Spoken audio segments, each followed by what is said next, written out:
أعوذ بالله الشيطان الرجيم بسم الله الرحمن الرحيم الله لا إله إلا هو الحي القيوم لا تأخذه سنة ولا نوم له ما في السماوات وما في الأرض من ذا الذي يشفع عنده إلا بإذنه يعلم ما بين أيديهم وما خلفهم ولا يحيطون بشيء من علمه إلا بما شاء وسع كرسيه السماوات والأرض ولا يؤوده حفظهما وهو العلي العظيم صدق الله العظيم।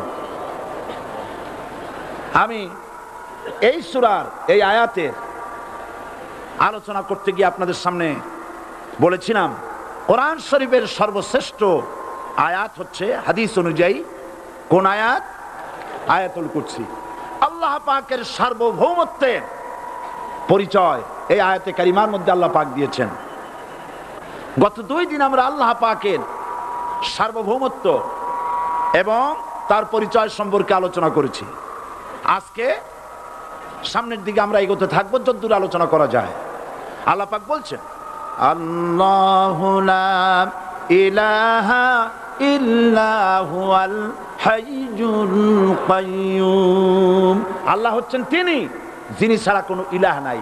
লা ইলাহা ইল্লাহু, তিনি ছাড়া কোনো ইলাহ নাই, সার্বভৌমত্বের মালিক কেউ নাই। এই যে লা ইলাহা, কোনো ইলাহ নাই, আমরা কালেমার মধ্যে এই কথাটা বলি। আমাদের কালেমায় তাইয়্যিবা আমরা কি উচ্চারণ করি?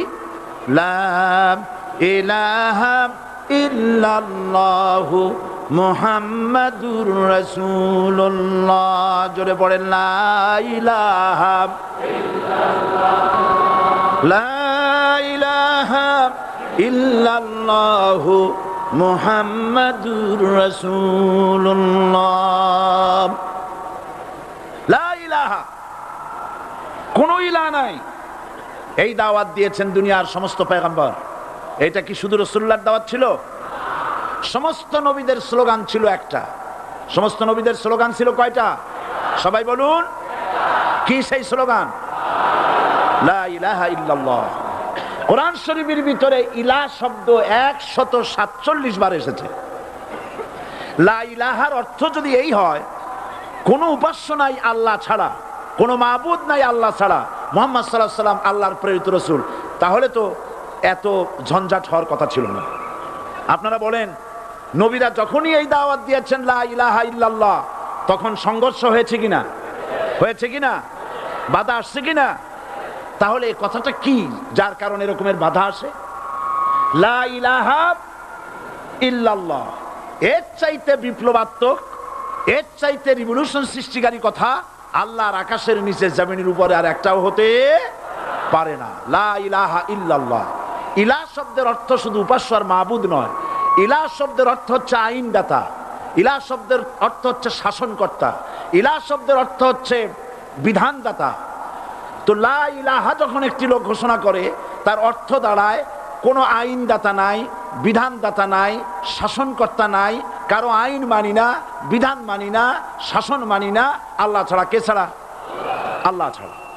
এই কালেমার দাওয়াত যখন পয়গম্বরেরা দিয়েছেন, তখন 3 শ্রেণীর লোকেরা বাধা দিয়েছে। বলেন কয় শ্রেণী?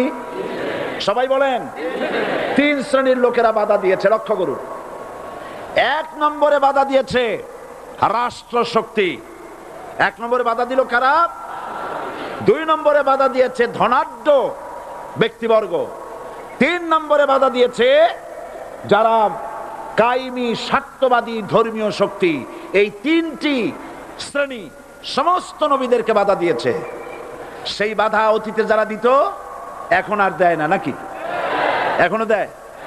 দেখুন, এই কালেমার দাওয়াত হযরতে মূসা আলাইহিস সালামকে যেদিন আল্লাহ পাক প্রথম ওহী দিলেন, এই দাওয়াত শুধু রাসূল দেন নাই, আল্লাহ পাক বলছেন প্রত্যেক নবী তার জাতিকে এই দাওয়াত দিয়েছেন। কি? আল্লাহ রাব্বুল আলামিন বলেন সকল নবী তার কওমকেই বলে দাওয়াত দিয়েছেন, ইয়া কওমি ইবুদুল্লাহা মা লাকুম মিন ইলাহিন গায়রু। হে সম্প্রদায়, আল্লাহ ছাড়া কোনো ইলাহ নাই, তার ইবাদত করো, তারই দাসত্ব করো, তার গোলামি করো। আল্লাহ পাক মূসা আলাইহিস সালামকে যখন নবুয়াত দিলেন, প্রথম যে ওহী এলো, প্রথম ওহীটাই ছিল ইন্নানি আনাল্লাহ লা ইলাহা ইল্লা আনা ফা'বুদনি ওয়া আকিমিস সালাতা লিযিকরি। নিশ্চয়ই আমি আল্লাহ, আমি ছাড়া কোনো ইলাহ নাই, আইনদাতা নাই, বিধানদাতা নাই, সুতরাং আমার দাসত্ব করো এবং আমার শরণার্থে নামাজকে প্রতিষ্ঠা করো। মূসা আলাইহিস সালামকে আল্লাহ পাক ওহী দিয়ে তাকে পাঠালেন। কোথায় পাঠালেন? আল্লাহ পাক বলেন, ইযহাব ইলা ফিরআউনা ইন্নাহু তাগা।